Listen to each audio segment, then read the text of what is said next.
সুপ্রিয় দর্শক, স্বাগত জানাচ্ছি আজকের সম্পাদকীয়তে। আমি জিন্না তারা যশোয়া। গতকাল খুলনা প্রকৌশল বিশ্ববিদ্যালয়ে ছাত্র সংঘর্ষের জের ধরে বিশ্ববিদ্যালয় অঙ্গনগুলো উত্তপ্ত হয়ে আছে। বাংলাদেশ জাতীয়তাবাদী ছাত্রদল, বাংলাদেশ ইসলামী ছাত্র শিবির ও বৈষম্য বিরোধী ছাত্র আন্দোলন একে অন্যকে দোষারোপ করছে কুয়েটে ছাত্র সংঘর্ষের জন্য। যুক্ত হচ্ছে নিষিদ্ধ ঘোষিত বাংলাদেশ ছাত্রলীগের নামও, যে ছাত্ররা অবিস্মরণীয় অভ্যুত্থানের নায়ক হিসেবে বিশ্বের নজর কাটতে সক্ষম হয়েছিল মাত্র 6 মাস আগে। সেই ছাত্র রাজনীতি কেন আজকে প্রশ্নের মুখে? জুলাই আন্দোলনকালে ঘোষিত 9 দফা দাবি অনুযায়ী ছাত্র রাজনীতি সংস্কারের উদ্যোগ নেই কেন? প্রাসঙ্গিক বিষয় থাকছে আজকের সম্পাদকীয়র আলোচনায়। কোন পথে ছাত্র রাজনীতি শিরোনামে। আর এ নিয়ে আলোচনার জন্য স্টুডিওতে উপস্থিত আছেন আমাদের সঙ্গে মোহাম্মদ আমানুল্লাহ আমান, সাংগঠনিক সম্পাদক, বাংলাদেশ জাতীয়তাবাদী ছাত্রদল, এবং আরও উপস্থিত আছেন ফয়সাল মাহমুদ শান্ত, শিক্ষা ও গবেষণা সম্পাদক, জাতীয় নাগরিক কমিটি। দর্শক, আপনারাও এই আলোচনায় অংশ নিতে পারেন। এজন্য আপনাদের ফোন করতে হবে টেলিভিশনে দেখানো নম্বরে। এছাড়া ফেসবুকের মাধ্যমেও আপনাদের মন্তব্য পাঠাতে পারেন। আপনাদের দুজনকে আরও একবার স্বাগত জানাচ্ছি সম্পাদকীয়তে। শুরু করতে চাই আমানুল্লাহ আমান, আপনাকে দিয়ে। গতকালকের ঘটনাকে কেন্দ্র করে ছাত্রদল আজকে কুয়েটেও সংবাদ সম্মেলন করেছে, ঢাকা বিশ্ববিদ্যালয় সংবাদ সম্মেলন করেছে। বৈষম্য বিরোধী ছাত্র আন্দোলন এবং ছাত্র শিবির দুপক্ষই বলছে ছাত্রদলের গায়ে দায় দিচ্ছে। ছাত্রদল ঘটনাকে ছাত্রদলের গায়ে দায় দেয়নি বলেছেন। এর সঙ্গে যুক্ত বৈষম্য বিরোধী ছাত্র আন্দোলনের নেতারা, নাম এসেছে ছাত্র শিবিরের এবং কিছু ক্ষেত্রে নাম এসেছে নিষিদ্ধ ঘোষিত ছাত্রলীগেরও। আসলে কোন পক্ষকে আপনারা কিভাবে দায় দিতে চাচ্ছেন, এই বিষয়টি পরিষ্কার করবেন। এবং এর সঙ্গে আরেকটু যুক্ত করব যে আপনারা তো অংশীজন ছিলেন গণ অভ্যুত্থানের, এই বিষয়টিকে কেন্দ্র করে বড় কোনো ফাটল দেখছেন কিনা? দুটি প্রশ্ন রইল আপনার কাছে। শুরু ধন্যবাদ আপনাকে। বিষয় হলো, গতকালকে যে ঘটনাটির কথা বললেন আপনি, সেটি প্রথম দিকে আমরা অস্পষ্ট ছিলাম যে কিভাবে কি শুরু হয়েছে ঘটনাটি, কিন্তু যখনই সময় একটু বাড়তে ছিল, আমরা সেই গভীর রাত পর্যন্ত আমরা চেষ্টা করেছি যে সত্য উদ্ঘাটনের জন্য। আপনি ওখানকার বিভিন্ন ফুটেজ চলে এসেছে এবং সিসিটিভি ফুটেজ এবং মানে প্রত্যক্ষদর্শী সবার মাধ্যমে আমরা দেখতে পেয়েছি যে আপনি খুবই স্পষ্ট বিষয়টি যে বৈষম্যবিরোধী ছাত্র আন্দোলনের এই কুয়েটের সভাপতি ওমর ফারুক তাদের নেতৃত্বে একটি মিছিল হচ্ছিল এখানে। কারণ হচ্ছে তারা মিছিলটি করেছে 2 দিন আগে আমাদের জাতীয়তাবাদী ছাত্রদলের পক্ষে কিছু শিক্ষার্থী ফর্ম নিয়েছিল। ফর্ম নেওয়ার পরে তারা ছাত্রদলে যোগদান করবে বা ছাত্রদল করবে এই জায়গা থেকে। তো সেটি কুয়েটে ছাত্র রাজনীতি বন্ধের কথা বলে সেই ফর্ম যারা নিয়েছে তাদেরকে একদম স্পষ্ট ভিডিওতে দেখা যাচ্ছে যে আমাদের সেই 3 জন শিক্ষার্থী যাচ্ছে, সাথে সাথে বৈষম্যবিরোধী আন্দোলনের যে কুয়েটের যে আহ্বায়ক সে বলছে যে ধর করে বলে, তারপর তারা প্রথম হামলা করে আমাদের যে 3 জন কর্মী তাদের উপরে। এখন প্রশ্ন হচ্ছে যে কুয়েটে 7ই জানুয়ারি 2025 একটি কমিটি হয়েছে বৈষম্যবিরোধী ছাত্র আন্দোলনের, এবং শিবিরেরও ওখানে কমিটি রয়েছে। এখন বৈষম্যবিরোধী ছাত্র আন্দোলন তো একটি রাজনৈতিক প্ল্যাটফর্ম।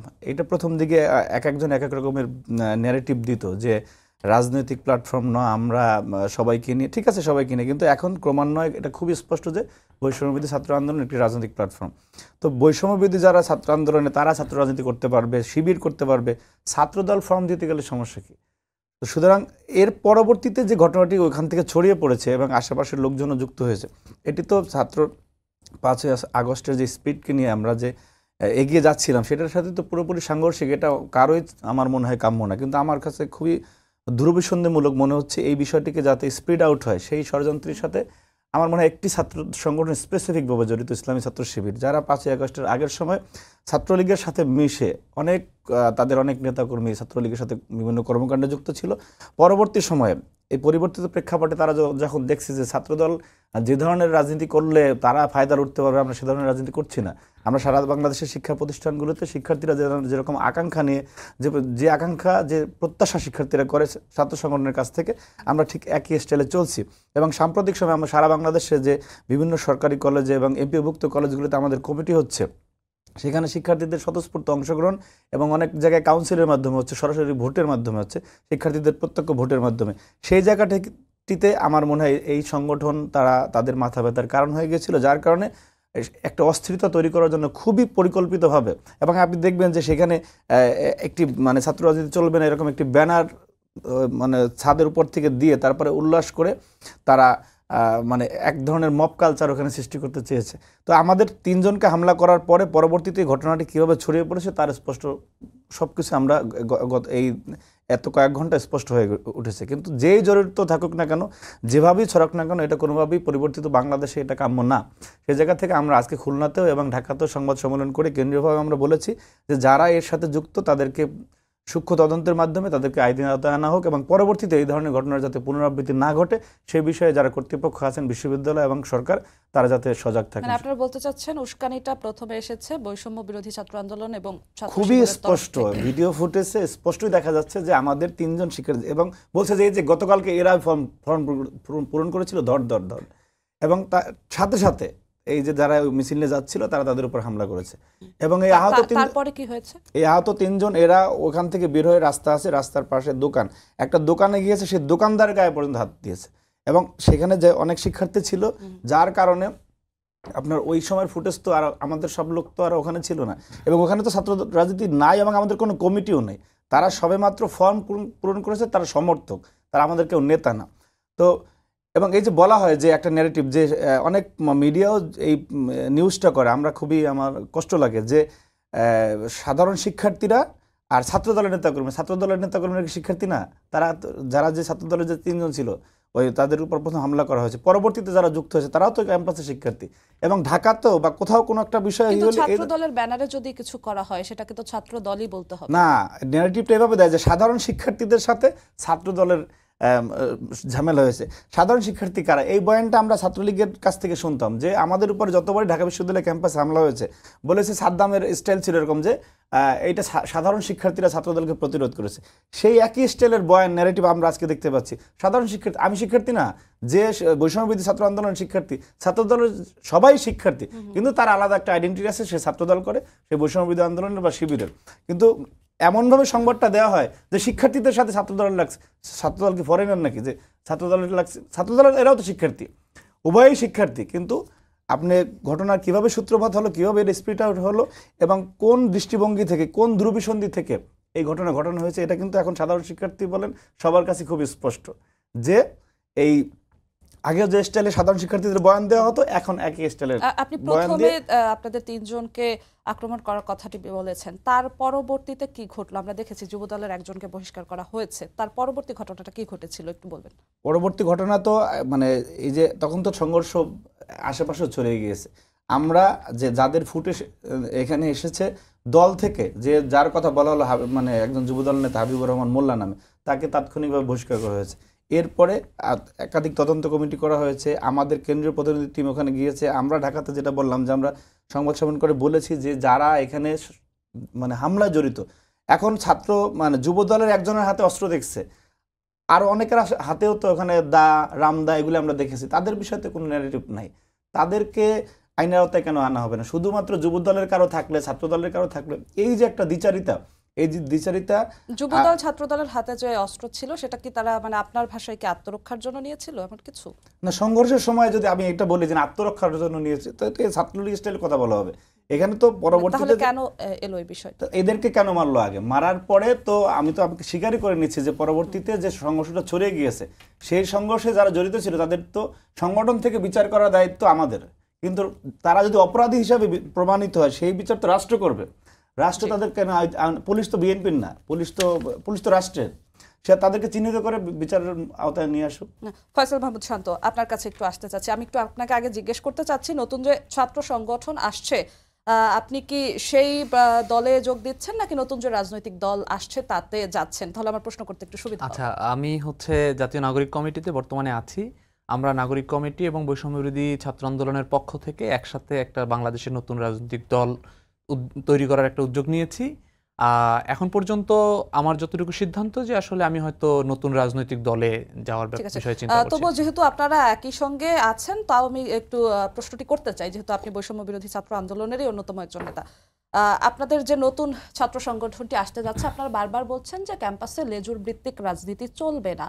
তো নতুন যে ছাত্র সংগঠনটি আসছে সেটা কি বৈষম্য বিরোধী ছাত্র আন্দোলনের কিংবা নাগরিক কমিটির বা নতুন যে দল আসছে সেটার লেজুর ভিত্তিক কোনো অঙ্গ সংগঠন বা সহযোগী সংগঠন হবে কিনা, এবং কুয়েটের বিষয়টিতেও একটু আসতে চাই যে আপনাদের কি মনে হয় শুধু দায়টা কি ছাত্র দলের কিনা, বা তিনি যেমনটা বললেন যে প্রথমে হামলাটা বৈষম্য বিরোধী ছাত্র আন্দোলন এবং ছাত্র শিবিরের তরফ থেকে হয়েছে, এই দুটি বিষয় একটু বলবেন। আচ্ছা, প্রথম কথা হচ্ছে নতুন যে ছাত্র সংগঠনটি আসতে যাচ্ছে সেই ছাত্র সংগঠনে যারা বৈষম্য বিরোধী ছাত্র আন্দোলনে যারা নেতা ছিল তাদের মধ্য থেকে অনেকেই যাদের এখন পর্যন্ত ছাত্রত্ব আছে, মানে যাদের আমাদের ছাত্রত্ব শেষ হয়ে গেছে তারা না, যাদের ছাত্রত্ব আছে তারা আসলে নতুন একটা ইনিশিয়েটিভ নিচ্ছে যে একটা নতুন রাজনৈতিক ছাত্র সংগঠন করার। সেটি তারা স্পষ্টতই বলছে যে তাদের গঠনতন্ত্র এবং কাঠামো সবকিছুতেই তারা স্বতন্ত্র থাকবে। তাদের মধ্যে রাজনৈতিক দলগুলো অন্যান্য ছাত্র সংগঠনগুলোর সাথে একটা আন্ডারস্ট্যান্ডিং থাকতে পারে, বোঝাপড়া থাকতে পারে, কিন্তু কোনোভাবেই তারা কাঠামোগতভাবে কিংবা লিখিতভাবে অলিখিতভাবে কোনোভাবেই তারা কোনো একটা রাজনৈতিক দলের লেজুর বলেন বা সহযোগী বলেন, অর্থাৎ মূল কথা আমরা যেমন দেখেছি গত 15 বছরে ছাত্রলীগ মূলত ছাত্রলীগ ছিল না, তারা মূলত আওয়ামী লীগেরই একটা অংশ ছিল। এইভাবে যে লেজুর ভিত্তি করা, কিংবা এখন দেখেন যে বিএনপির ছাত্রদল হচ্ছে মূলত বিএনপিরই একটা অঙ্গ সংগঠন, এবং ছাত্রদলের কমিটিগুলোও দেখা যাচ্ছে মাঝে মাঝেই বিএনপির রুহুল কবির রিজভী সাহেব হচ্ছে তিনি স্থগিত করেন, কাউকে দেন। তো এইরকমভাবে কোনো ধরনের অঙ্গ সংগঠন কিংবা হচ্ছে লেজুর ভিত্তি কোনো ধরনের সংগঠন হবে না। এটি হচ্ছে প্রথম বিষয়। দ্বিতীয় বিষয় হচ্ছে আমান ভাইয়ের কথার মধ্যে কিছুটা তিনি অবশ্য লাস্টে এবার স্পেসিফাই করেছেন যে সেটা তো ছাত্রলীগের মতো বলা হয়ে যায় যদি আসলে আত্মরক্ষার কথা বলি।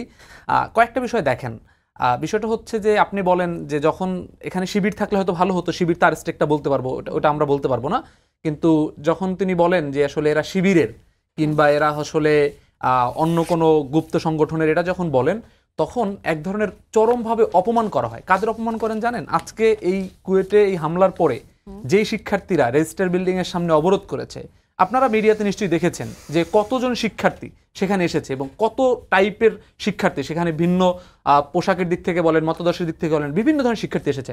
আপনি সবাইকে স্পেসিফিকভাবে ওই একটা বর্গের মধ্যে ফেলে দেওয়ার চেষ্টা করেন। এতে হয় কি, ওই যারা সাধারণত নিজেদের ছাত্রের অধিকার নিয়ে কথা বলে সেই মানুষগুলোকে অস্বীকার করা হয় কিংবা তাদেরকে অপমান করা হয়।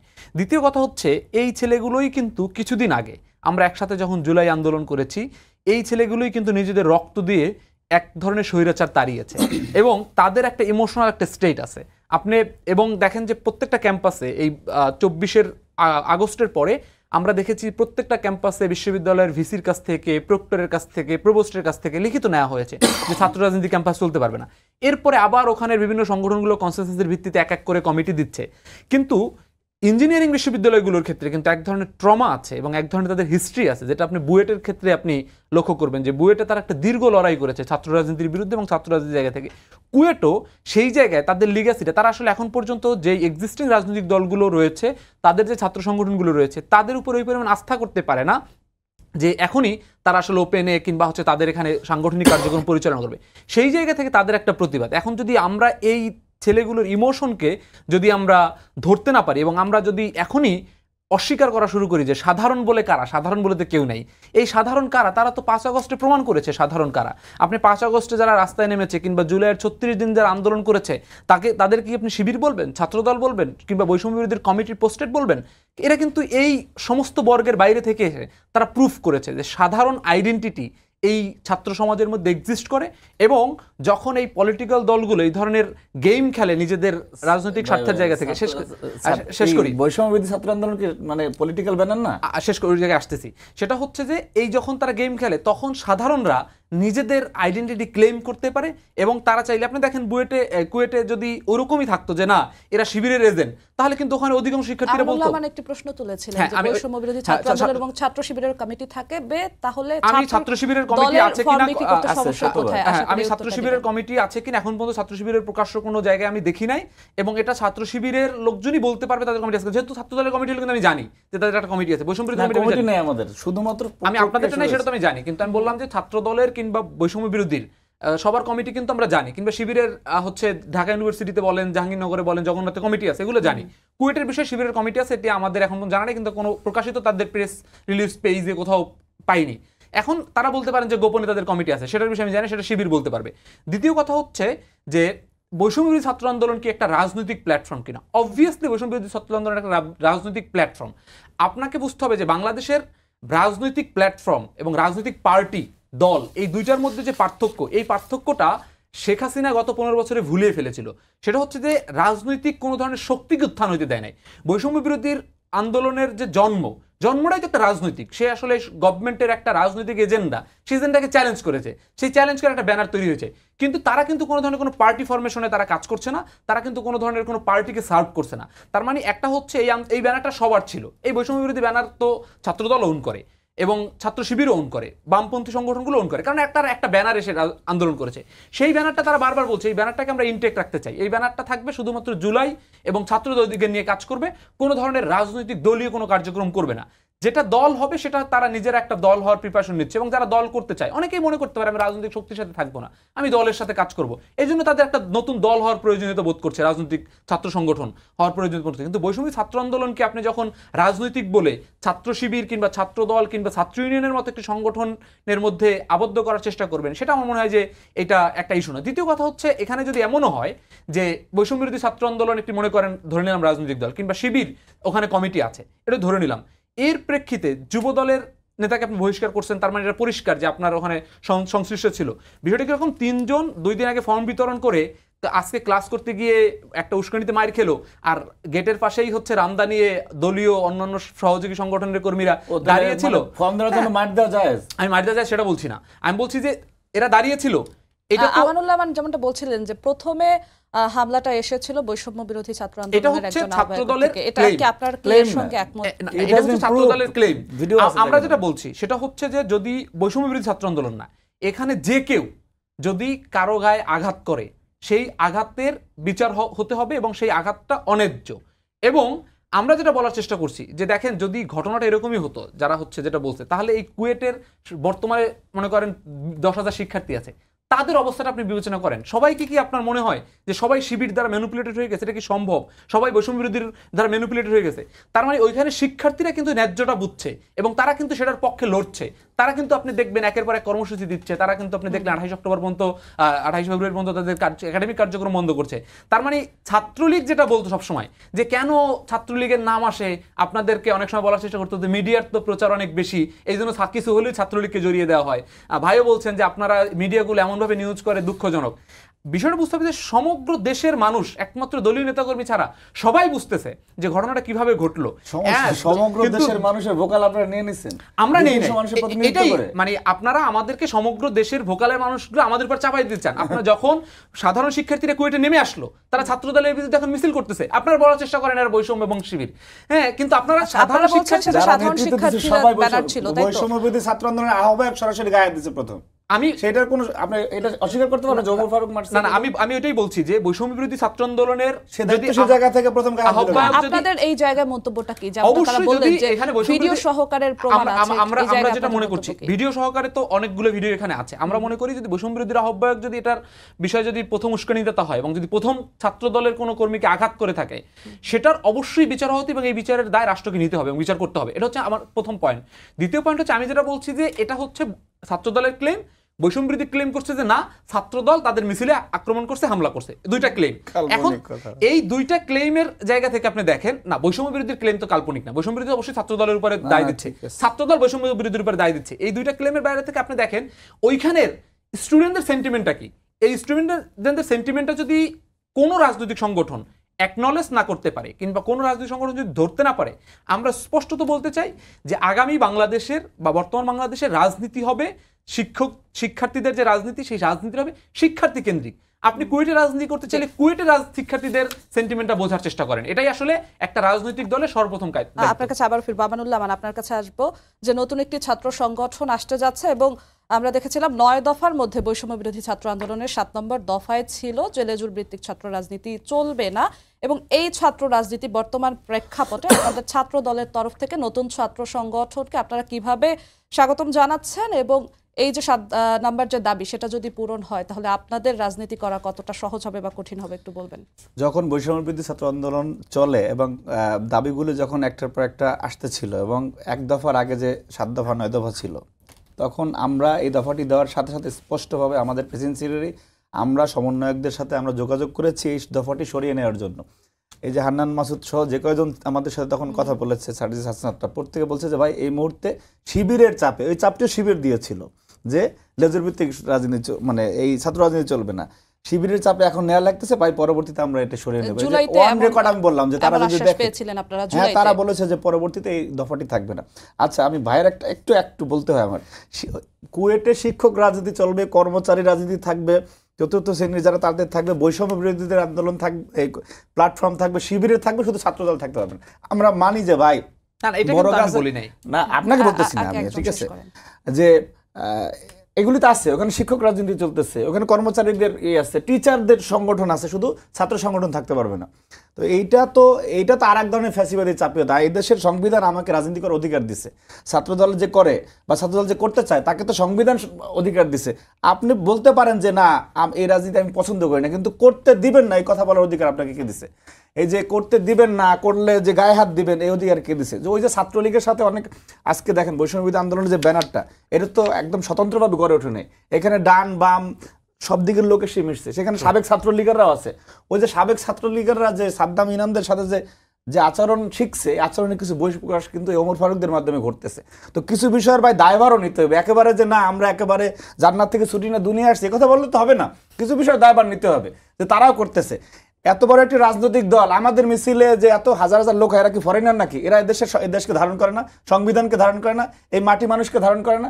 আপনি বলেন যে অনেকে কথায় কথায় বলে, এরা এই ন্যারেটিভ তৈরি করে যে সাধারণ শিক্ষার্থীরা কই ভাই, এই যে রাজু ভাস্কর যে প্রোগ্রাম হয়, হাসনাত সার্জিদার বক্তব্য দেয়, কয়জন লোক হয় দেখি না? আমাদের পিছনে যে হাজার হাজার শিক্ষার্থী থাকে, এরাও তো শিক্ষার্থী, তো তাদের দাবি দেওয়া আছে না? তাদের চাওয়াকে আপনি প্রাধান্য দেবেন না? যে হঠাৎ করে যে বাংলাদেশের সাধারণ শিক্ষার্থীর সেন্টিমেন্ট, আরে ভাই আপনি বাংলাদেশের সাধারণ শিক্ষার্থীর সেন্টিমেন্ট আপনি একা ধারণ করতেছেন নাকি? আমরা এই দীর্ঘ ফ্যাসিজমের সময় এত জেল জুলুম, মায়ের হত্যা নির্যাতনের মধ্যে থাকলাম, তো ফ্যাসিবাদ বিরোধী আন্দোলনে আমাদের ভূমিকা আছে না?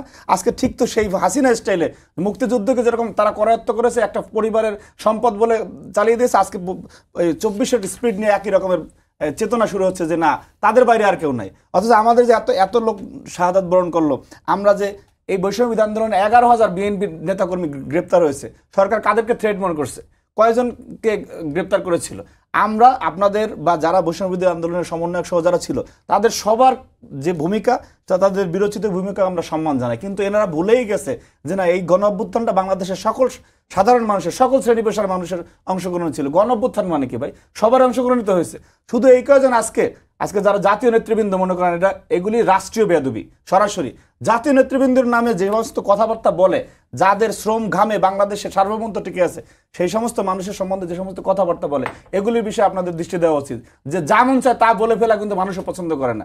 বাবার জায়গা থাকবে, সন্তানের জায়গা থাকবে। তো এই যে বেয়াদবি করার স্টাইল, এই জায়গা থেকে তাদেরকে বেরোয় আসতে হবে।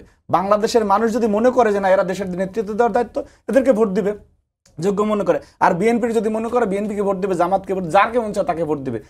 এটাই তো স্পিরিটের মূল চেতনা, যে না আমার ভোট আমি দেবো, যাকে খুশি তাকে দেবো।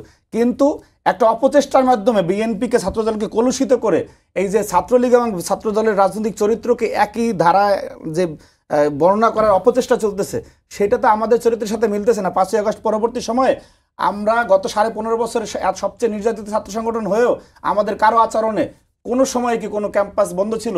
আমরা প্রতিহিংসা পরায়ণ হয়ে ক্যাম্পাসে কোনো ঘটনা ঘটাইছি 6-7 মাসে? এই জায়গায় অন্যরা থাকলে বাংলাদেশে অনেক ঘটনা ঘটতো ক্যাম্পাসে। আমরা সর্বোচ্চ ধৈর্য ধারণ করেছি এবং শিক্ষার্থীর যে গণ আকাঙ্ক্ষা, সেটাকে ধারণ করে আমরা আমাদের রাজনীতি করতেছি। সুতরাং আপনার রাজনীতি আপনি করেন। আমি একটু 7 নম্বর দাবিটাতে আবার যেতে চাই। আপনি বলছিলেন যে তখন যারা সমন্বয়ক ছিল তারা বলেছিলেন যে পরবর্তীতে এই দাবিটি আবার সরিয়ে নেওয়া হবে। এর পরবর্তীতে 5 আগস্ট পরবর্তী সময় আপনাদের কি সেই দাবি নিয়ে কথা হয়েছে? তখন এই বিষয়টা যখন এক দফার দিকে গেছে, এই বিষয়টা খুবই গৌণ ছিল। তখন এক দফার যাওয়া মানে হচ্ছে আপনি একটা সরকার পতন আন্দোলনে চলে গেছেন গণ অভ্যুত্থানের দিকে। সেই সময় আর এই আনুষঙ্গিক বিষয়টি নিয়ে কথা বলার কোনো সুযোগ ছিল না। কিন্তু 5ই আগস্ট পরবর্তী সময়ে তো ওইটার প্রাসঙ্গিকতা থাকে না, দফা থাকবে কি থাকবে না, ওইটা নিয়ে তো কেউই তো কাজ করে না। এখন বর্তমান পরিস্থিতিতে আপনার ওই দফাকে মনে হচ্ছে সেটা যদি কেউ বলে যে ছাত্র রাজনীতি থাকবে না, আমি তো মানবো না। আমার তো অধিকার আছে দেশে করার, নাহলে তো সংবিধান পরিবর্তন করতে হবে। আপনি বলতে পারেন আমি পছন্দ করি না, সেটা আপনার বিষয়। কিন্তু থাকবে কি থাকবে না এটা নির্ধারণ করার তো আপনি কেউ না। এটা কেউ এই বয়ান সামনে নিয়ে আসুক না নিয়ে আসুক, এটা তাদের বিষয়। কিন্তু থাকবে কি থাকবে না এটা তো আপনি নির্ধারণ করতে পারবেন না। এটা বাংলাদেশের সাধারণ আমি একটু এখানে আপনার কাছে যেতে চাচ্ছি। ফয়সাল মাহমুদ শান্ত, আপনারা আসলে কি চাচ্ছেন? ছাত্র রাজনীতি নিষিদ্ধ নাকি লেজুর ভিত্তিক ছাত্র রাজনীতি নিষিদ্ধ? মানে আপনাদের মূল শক্ত অবস্থানটা আসলে কি? আচ্ছা, ধন্যবাদ। প্রথম কথা হচ্ছে 9 দফার যে প্রেক্ষাপট, 9 দফার প্রেক্ষাপটটা ছিল এমন, তখন পর্যন্ত কিন্তু আমরা শেখ হাসিনার বিরুদ্ধে যে ফ্যাসিবাদী ব্যবস্থার বিলোপ এবং হচ্ছে নতুন রাজনৈতিক বন্দোবস্ত এক দফায় আমরা যাই নাই। সো তখন যেটা হয়েছে যে তখন আমাদের কাছে ছাত্র রাজনীতির যে চরিত্রটা ছিল, যে রূপটা ছিল, ওই রূপটার বলতে আসলে বিশ্ববিদ্যালয়গুলোতে যেহেতু ছাত্রলীগ বাদে অন্য কেউ রাজনীতি করতে পারতো না, ছাত্র দল করতে পারতো না, শিবির করতে পারতো না, কেউই করতে পারতো না। তো ছাত্র রাজনীতির একটা রূপ, ছাত্রলীগের একটা ইকুয়াল একটা ভার্সন হচ্ছে আমরা দেখছিলাম। তো সেইটার একটা জায়গা ছিল, এটা হচ্ছে নাম্বার 1। নাম্বার 2 হচ্ছে যখন আমরা এক দফায় গেলাম এবং এখানে এখন বর্তমানে যখন আমাদের এই 5 আগস্টে যখন এই পট পরিবর্তনটা হলো, তারপরে একটা মানুষের মধ্যে একটা আকাঙ্ক্ষা তৈরি হয়েছে যে ছাত্র রাজনীতির যে রূপটা ছিল সেই রূপের একটা পরিবর্তন হবে। যেমন আমি ব্যক্তিগতভাবে যদি বলি, আমি ছাত্র রাজনীতি থাকা উচিত এটাই মনে করি। কারণ ছাত্রদের রাজনীতি না থাকলে ছাত্রদের অধিকার নিয়ে কথা বলার মানুষ থাকে না। এবং যেটা এই 5 আগস্টে বৈষম্যবিরোধী ছাত্র আন্দোলনের ব্যানার যেটা হয়েছে, এটা এক ধরনের ছাত্র রাজনীতি। প্রশ্নটা হচ্ছে ছাত্র রাজনীতির ধরনটা কেমন হবে। আপনি ঢাকা বিশ্ববিদ্যালয়ে রাজনীতি করবেন, এই রাজনীতিটা কি আসলে আপনার বিএনপি কি এজেন্ডা সেট করে দেয় সেটা করবেন, নাকি ঢাকা ইউনিভার্সিটিতে একটা স্বতন্ত্র একটা গোষ্ঠী তারা আসলে ওই ঢাকা ইউনিভার্সিটির এরিয়ার মধ্যে তারা তাদের রাজনীতিটা করবে? এই জায়গায় লেজুর ভিত্তি শব্দটা কিন্তু খুব জরুরি। আমাদের অবস্থান হচ্ছে যে আমাদের মনে হয় ছাত্র রাজনীতি থাকা উচিত, কিন্তু সেই ছাত্র রাজনীতিটা যখন একটা লেজুর ভিত্তির কারণে, যখন হয়তো একজন বিশ্ববিদ্যালয়ের নেতা সে আসলে হয়তো এই ছাত্রদের পক্ষে দাঁড়াতে পারতো, কিন্তু তার উপরের একজন নেতার অর্ডারের কারণে তার ছাত্রদের বিপক্ষে যেতে হচ্ছে, এই যে সিচুয়েশনগুলো এটা লেজুর ভিত্তির কারণে হয়। এই জন্য বিশ্ববিদ্যালয়ের রাজনীতির চরিত্রটা হওয়া উচিত ছাত্র সংসদ কেন্দ্রিক। আমরা দেখেছি এখন বিভিন্ন জায়গায় বিভিন্ন সংগঠনগুলো ছাত্র সংসদগুলো এখন দিতে আগ্রহী না। এই যে জায়গাটা, সেটা হচ্ছে ছাত্র সংসদের মধ্য দিয়ে ছাত্ররা তাদের জনমানুষের এবং সাধারণ ছাত্র বলেন বা রাজনৈতিক ছাত্র বলেন, যাই বলেন, তাদের নেতা নির্বাচন করবে এবং সে ওই ছাত্রদের প্রতি কমিটেড থাকবে যে আসলে আমার কোন ধরনের রাজনীতি এই বিশ্ববিদ্যালয়ের পরিধির মধ্যে করতে হবে, ক্যাম্পাসগুলোর পরিধির মধ্যে করতে হবে। সেই জায়গা থেকে আমার মনে হয় যে ছাত্র রাজনীতির নেচারটা প্রবলেম সলভ বেস, যে স্টুডেন্টদের কোন কোন প্রবলেম আছে এবং সেখান থেকে কি ধরনের লিডারশিপ তৈরি হওয়া যায় সেটার ভিত্তিতে করা উচিত। তাহলে কি বর্তমান ছাত্রদল সহ যেসব রাজনৈতিক দলের আছে তাদের কি আপনি সংস্কারের কথা ভাবছেন? এটা তো তাদের ইন্টারনাল সংস্কারের বিষয়ে, তারা নিজের সংস্কার করবে কি করবে না, কিন্তু আমরা একটা জিনিস দৃঢ়ভাবে মনে করি, আমাদের জুলাই একটা জিনিস শিখিয়ে গেছে। যদি যেমন শেখ হাসিনার হয়তো আওয়ামী লীগ সংস্কার করলে সে হয়তো এভাবে তার দেশ ছেড়ে পালাতে হতো না, কিন্তু সে সংস্কার করে নাই, জনমানুষ তাকে প্রত্যাখ্যান করেছে।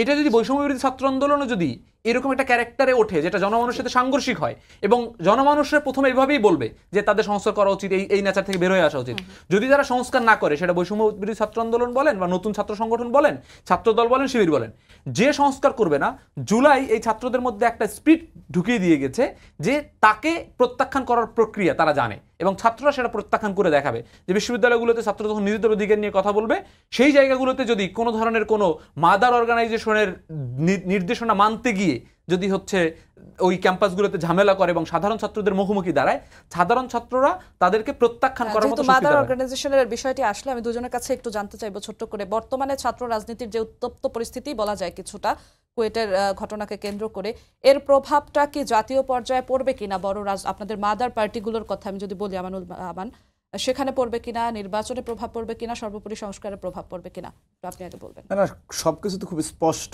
যে এখানে কিভাবে শুরু হলো, কিভাবে স্প্রিড আউট হলো। এখানে আমাদের বক্তব্য লুকায়িত কিছু নাই। যেমন একটি সংগঠন আছে যে গুপ্ত লুকায়িত অনেক কিছু থাকে, আমাদের লুকায়িত কিছু নেই। এর প্রভাব, এই সংঘর্ষের প্রভাব, এটা তো একটা এটা মানে পড়ুক, এটা আমিও চাই না। কারণ হচ্ছে আপনি, এটা তো সুখ স্মৃতি না, এটা তো খারাপ স্মৃতি। এই জন্য এদেশের মানুষ রক্ত দেয় না, ঠিক আছে? এই ধরনের ইন্টেনশন নিয়ে কেউ যাতে এই ধরনের ঘটনা আবার পুনরাবৃত্তি ঘটাতে না পারে সেই বিষয়ে সকল মহলকেই সচেষ্ট থাকতে হবে, আমাদেরকেও সচেষ্ট থাকতে হবে। সুতরাং আমরা চাই না যে এই ধরনের ঘটনার পুনরাবৃত্তি হোক। পাশাপাশি আপনার জুলাই অভ্যুত্থানের পরে আসলে দেখেন যে মানুষ কিন্তু এই কথা, বক্তৃতার খসখসানি এগুলি শোনার জন্য কিন্তু জীবন দেয় না। মানুষ চেয়েছে যে তার কথা বলার অধিকার ছিল না, তার মানে সমাজের সকল ক্ষেত্রে সে শোষিত বঞ্চিত ছিল, মুক্ত বাক ছিল না।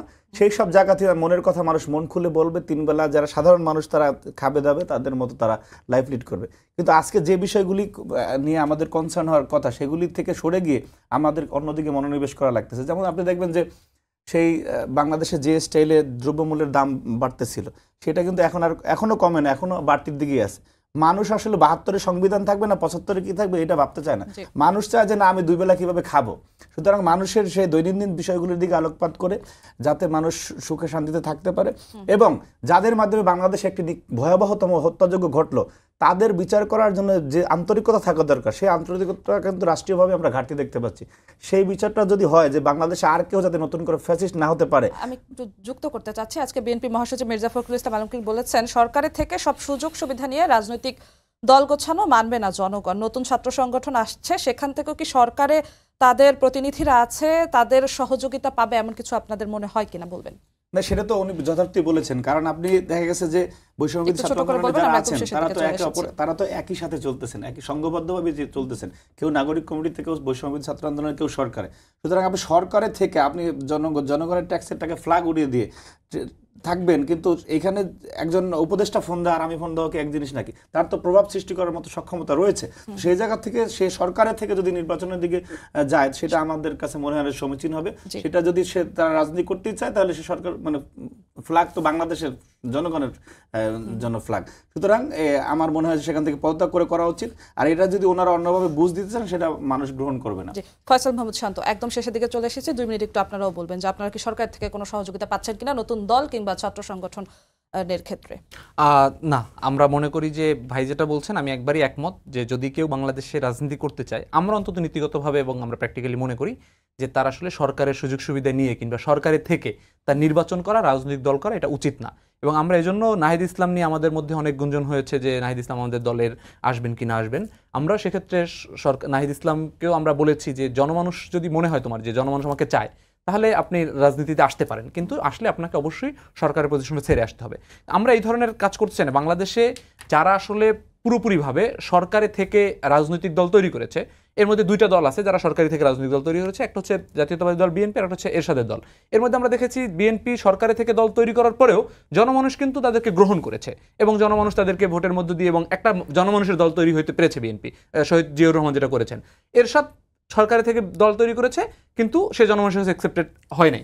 এই জায়গা থেকে আমরা বলতে চাই যে এই ধরনের রাষ্ট্রীয় কিংস পার্টি বলেন কিংবা রাষ্ট্রীয় পৃষ্ঠপোষকের সাথে আমরা দল করতে চাই না। আমরা মনে করি আমাদের প্রাথমিক যে জার্নিটাই ছিল আসলে আমাদের জনমানুষকে নিয়ে সরকারের বিরুদ্ধে জার্নি এবং অন্যায় অবিচারের বিরুদ্ধে জার্নি। এবং আমরা মনে করি যে এই জার্নিটা যেমন বলছে ভাই বিচারের জায়গা থেকে এবং হচ্ছে দ্রব্যমূল্য, দাম, আইন শৃঙ্খলা পরিস্থিতি, এই প্রত্যেকটা জায়গায় বাংলাদেশ বর্তমান সরকারের ব্যর্থতা রয়েছে এবং এই ব্যর্থতা একটা দীর্ঘ স্ট্রাকচারের মধ্যে দিয়ে তৈরি হয়েছে। এই জায়গায় যদি আজকে আমিও বসি আপনিও বসে এটা সব একদিনে শেষ করতে পারবে না। এই জন্য একটা রাজনৈতিক জনগোষ্ঠী দরকার এবং সেই রাজনৈতিক জনগোষ্ঠী কোনোভাবেই সরকারের পৃষ্ঠপোষক দিয়ে আপনি তৈরি করতে পারবেন না। আমরা মনে করি স্বতন্ত্রভাবেই আমাদের একটা নতুন রাজনৈতিক জনগোষ্ঠী আমাদের তৈরি করতে হবে, যারা এই 53 বছরের যেই জঞ্জাল এবং 53 বছরের যে রাজনৈতিক কাঠামো, যেই কাঠামোর কারণে এখন একজন উপদেষ্টা চাইলেও তিনি আমলাদেরকে কথা শুনিয়ে এই ব্যবস্থা ঠিক করতে পারেন না, কিংবা বিএনপির সাজেশনে একজন আইনজীবী হওয়ার পরেও কিংবা হচ্ছে চিফ অ্যাটর্নি জেনারেল হওয়ার পরেও তিনি আইন এবং বিচার ব্যবস্থা ঠিক করতে পারছেন না, কারণ একটা দীর্ঘ 53 বছর একটা কাঠামো আছে। এই কাঠামো ভাঙার জন্য একটা শক্তিশালী রাজনৈতিক জনগোষ্ঠী দরকার এবং সেই রাজনৈতিক জনগোষ্ঠী ইন্ডিপেন্ডেন্টলি গড়ে উঠতে হবে। এই জায়গায় আমাদের কোনো ধরনের কোনো কনফিউশন নেই। আমরা মনে করি সরকারে যারা আছে তারা গণঅভ্যুত্থানের প্রতিনিধি হিসেবে থাকতে পারে, আবার যদি গণঅভ্যুত্থানের প্রতিনিধি কেউ রাজনীতি করতে চায় তাহলে সরকার থেকে সেপারেট হয়ে তাকে রাজনীতি করতে হবে। সরকারের সাথে আন্ডারস্ট্যান্ডিং থাকতে পারে, যেমন ডক্টর ইউনূসের সাথে বিএনপির আন্ডারস্ট্যান্ডিং আছে বা সবার সাথে আন্ডারস্ট্যান্ডিং আছে, সেরকম আন্ডারস্ট্যান্ডিং আমরা রাজনৈতিক দল করলে এই সরকারের সাথে আমাদের আন্ডারস্ট্যান্ডিং থাকবে, যেভাবে বিএনপির আছে, জামাতের আছে, কিন্তু আমরা আলাদা কোনো সুবিধা নিয়ে দল করতে চাই। আপনাদের দুজনকে অসংখ্য ধন্যবাদ আমাদের সঙ্গে যুক্ত হওয়ার জন্য। সবাইকে ধন্যবাদ জানিয়ে শেষ করছি আজকের সম্পাদকীয়। আগামীকাল আবারও দেখা হবে রাত 10টায়। দেখার আমন্ত্রণ রইল। শুভরাত্রি।